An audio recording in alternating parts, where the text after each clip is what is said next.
properties. So remember, q is rational. So if we do q plus q, meaning we just take a rational number and we add it to another rational number, the answer is always going to be a rational number. If we take a rational number and we multiply it by another rational number, that will be another rational number. Okay? Now, if we take a rational number and we add it to an irrational number, that will be an irrational number. And then if we multiply rational and irrational, most of the time, this will be an irrational number. Now, there is a special case to this, because if we did 0 times an irrational number, the answer would be 0, which is contained on the set of all rational numbers. In other words, 0 is a rational number. So there's this special case. So this is true, except when the rational number is 0. Then the answer would be rational. Okay, so these top three, that's like true all the time. This one's most of the time true, except for if we use 0. Okay? All right. Now, we're just going to do a few problems that are similar to the ones on your homework. Okay, when you're going through these, if you, we're just going to distribute. Now, if we have something under a square root and something not under a square root, it's similar to like if we're saying 3 times x, we just write them next to each other. We don't really combine them, we just write them next to each other. And so right here we'll do the same thing. So this first piece, 3 times root 2, is just 3 root 2. Now, the next situation, 2 times 5, they're both under a square root, so we actually do the multiplication. 2 times 5, it's 10, they're both under a square root, so we leave it. Now, if we can break up the 10 using the tree method, we do, but we can't do that. So that is the final answer on that one. Let's just try one more like this. So we have the square root of 6 times 1 plus the square root of 6. So once again, we distribute. 6 times 1 would be 1 root 6. 1 times the square root of 6 would be 1 square root of 6. And then 6 times 6 would be 36. Now, both of these are, it can be simplified. So having a 1 out in front is redundant in this situation, so we just want to write this as the square root of 6. Now, the square root of 36 is just 6, so we want to simplify that, and that would be the final answer. If you have additional, actually there's another section. I take it back. So we're going to do a few more things. This time we just need to identify if something is rational or irrational.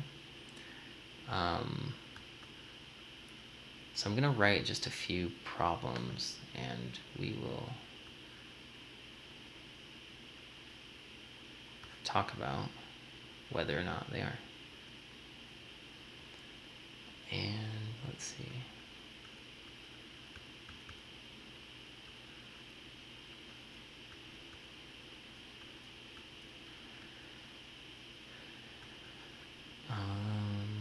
Let's do 9/16.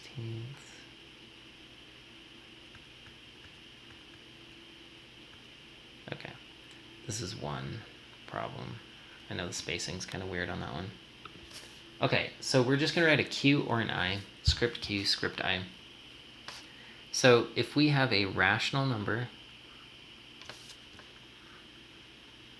and we multiply it by an irrational number, and we don't have 0 involved, we get an irrational number. So 3 times pi would still be an irrational number.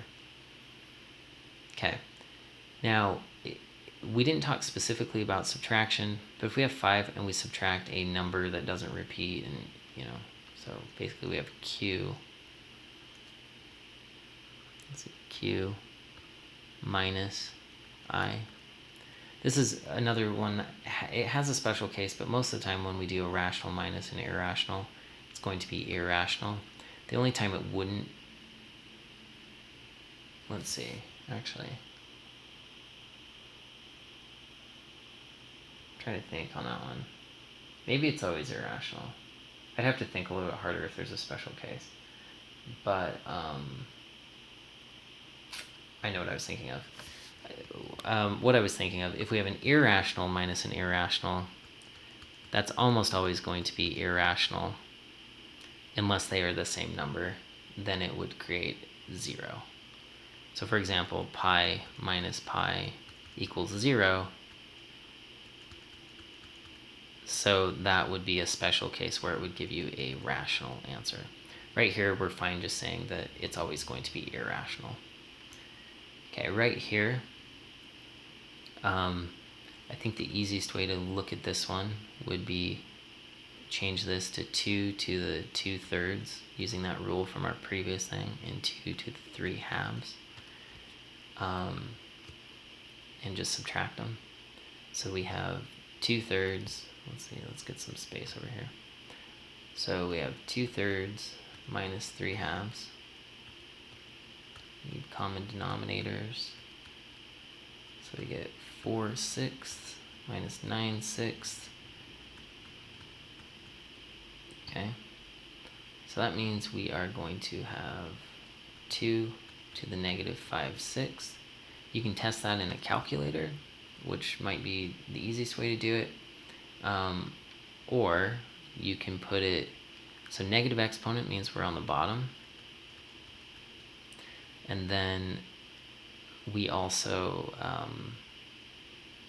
can write it as the 6th root of 2 to the 5th. And since that's not going to be a perfect, it's not going to be a perfect 6th root, it's going to stay under the radical symbol. It's going to be irrational. Now let's just pull up a calculator real quick and show you the calculator way. So I got 2 to the negative 5/6. So 2 raised to the negative, make sure you use this negative, not this one, and parentheses, 5/6. Type that in, we see there's no repeating patterns, and so we're pretty convinced that's an irrational number. So the answer to this one would be irrational.